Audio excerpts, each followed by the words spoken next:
13. Year 100 of the dawn. The second Adam.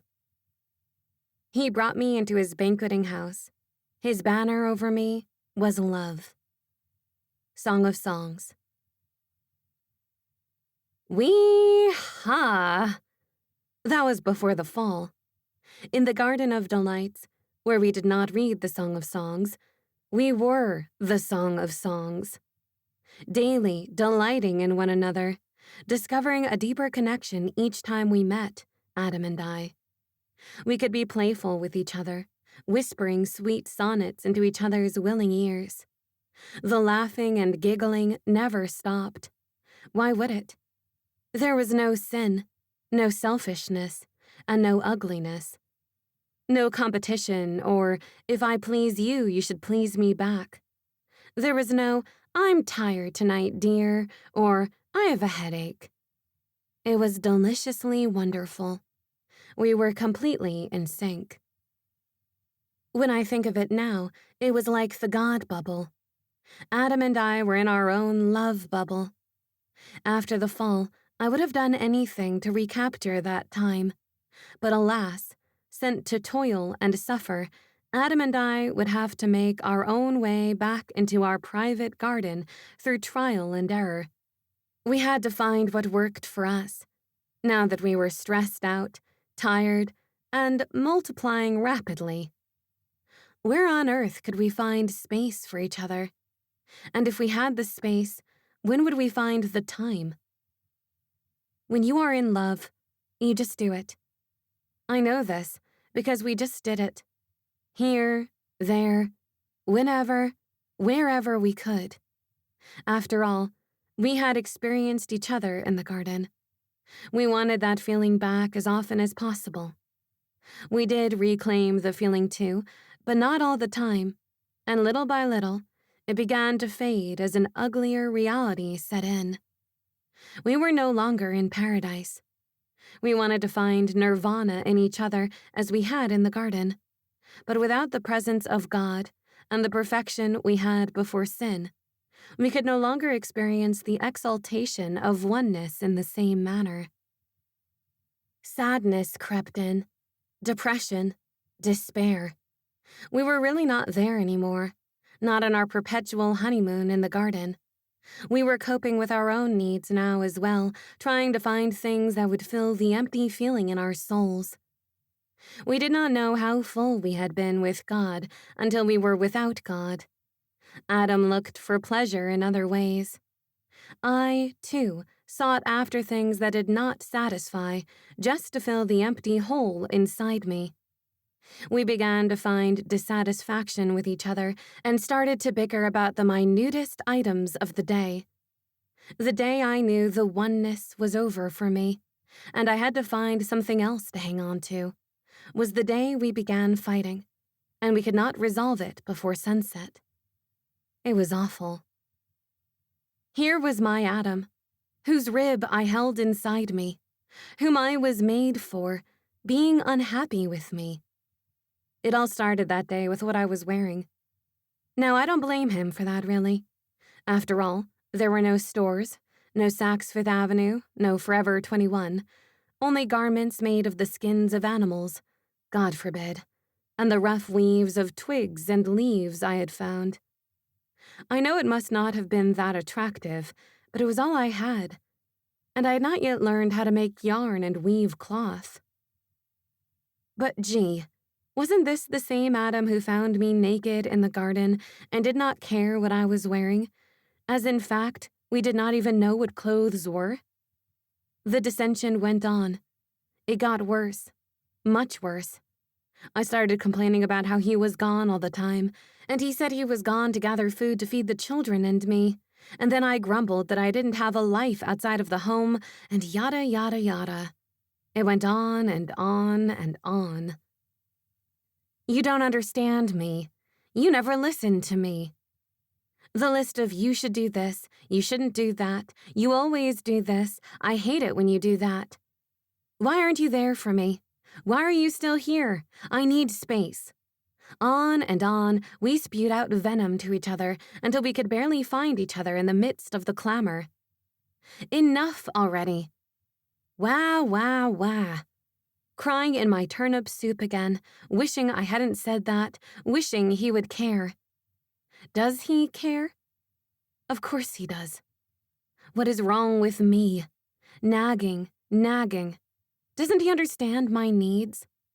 There I was, seeing my reflection in the water, tears streaming down my face, with only one thought coming to the surface of my mind.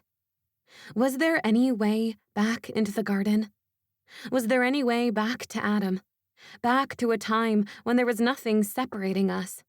Where the Lord God walked among us and we were all together in that bubble? I cried for days. I cried for nights. I cried a pool of tears that followed me around until I began to drown in my own tears. It was so terrible. I longed to go back. With everything in my being, I needed to go back. I went to the entrance of the garden where I remembered it had been. I didn't see anything, but I felt it. I felt that impenetrable wall between me and perfection. I sat at the invisible barrier and kept weeping until I must have wept my heart right out of my chest. And there it was. My heart was in my hand. So alive, so vulnerable, so miserable. Beating in my hand, or was it bleeding? It sounded like a sick goat in the wilderness, a baby goat, trying to find its way back to its mother. My heart felt heavy. It got so heavy I could barely hold it, which frightened me, not to mention the realization that it was no longer in my chest, and how that made me feel, because certainly I knew that without my heart, I would be dead. But somehow, I was dead already, so it didn't matter. I just held it there, my bloody, sobbing, weeping, pathetically human heart. The heart was broken. Blood was pouring out all over my hands and arms, drips and rivulets covering my body. No sense putting it back into my chest because it would not work anymore. There was no going back. There was only this moment with my broken heart in my hands. This must have gone on for some time. I could hear my children calling me. I could hear Adam calling for me as well, something about dinner on the table. Or did I mend his socks? Did we even wear socks then? I don't know. I wasn't thinking about socks.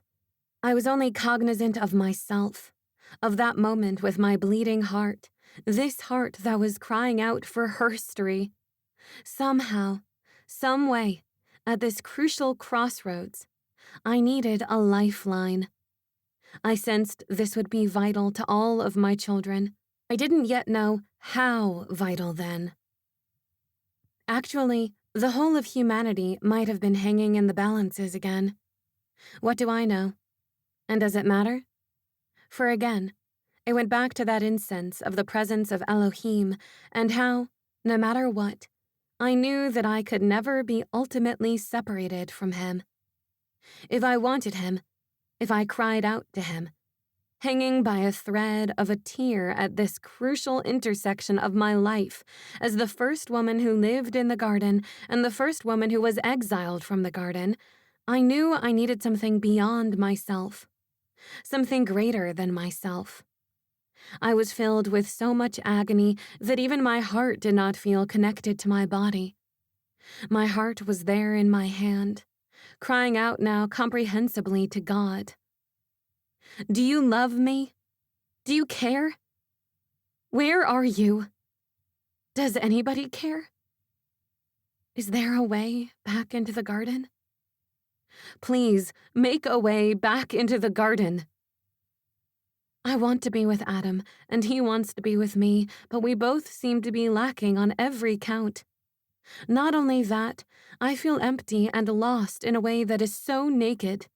But the nakedness feels like a nakedness of soul. Like my innermost being is cold and will never feel warm again. A hypothermia of the soul. I shivered. My heart shivered against my fingers, and the whole universe seemed to shiver with me, with the thought of being forever cold and never warming again, as if the sun had not risen that morning and would never come out and warm the earth again. This is how I felt. The space-time continuum slowed and froze around me. I looked at my heart, but it was not beating anymore. I was not breathing, or if I wasn't aware of it. I felt like I was being sucked into a big black hole, and there was no way back. No way back to the garden. No way back to Earth. No way back to my family. No way back to myself as I once was and longed to be again. My body felt like it was breaking into tiny molecules, biochemic threads that were separating, unwinding, breaking apart. And the broken molecules were whirling into the black hole like a vacuum. Help me. Can't anyone hear me? Oh no, they can't. Because now it was a nightmare where you open your mouth to cry for help, but no sound comes out. The black hole was swallowing me up. Where was God? Where was my creator? My Elohim of the garden? A nasty snake slithered to my heels as I sat there like a statue, frozen in every way, my molecules unraveling into the darkly ravenous mouth in my mind. And it startled me. What? Yes, the snake startled me. It reminded me of that wretched serpent from the garden who had convinced me with his soothing yet slimy words that enticed me to take the first bite that caused this horrible separation in the first place. I was glad the serpent couldn't talk anymore, and I relished in the fact that he had to crawl on his belly. And I thought about the curse that was put on him, that one day my seed would crush his head. He reached his fanged jaws to bite my ankle. Then something incredible happened. I don't know when it happened, but the noise of it reverberated throughout all eternity. I put out my foot to stamp on that seething snake's head, and as I did this, I heard, "Ha, ha." What? My trembling heart, began to laugh as a scarlet thread of life wove a future of redemption from my womb. Yes, just as plain as day. And then a drop of life-giving blood fell from the heavens, from God's still distant sun, the seed of the woman that would crush the serpent. This one large drop of blood fell from a time and place forever certain. It was meant to fall, would always fall, and would forever fall onto the serpent's head. And as it did, it crushed the serpent, crushed him forever. At this moment, my heart was enveloped by the greater heart of God, which was broken for me, which began to pour out water and blood. I drank from the water and was swallowed up in the oneness of the water and the blood. As this happened, I was forever one again with God because of his future son, the second Adam. And although I was not back in the garden and could never go back to the Garden of Eden, I felt the garden spring up inside of me. I was in a timeless moment where past, present, and future melted together. I was wrapped in the knowing again. The oneness surrounded me, warm and intimate, sweet and healing, the eternal love blanket. My pulse returned. My body was whole again, and far more than my body alone. It was the most glorious, most wondrous experience. I had a new heart. The sweetness of the morning swallowed up the dark. Night cracked open, giving birth to singing hues. Dancing naked on shattered glass, the opening had begun. Lauri Matisse.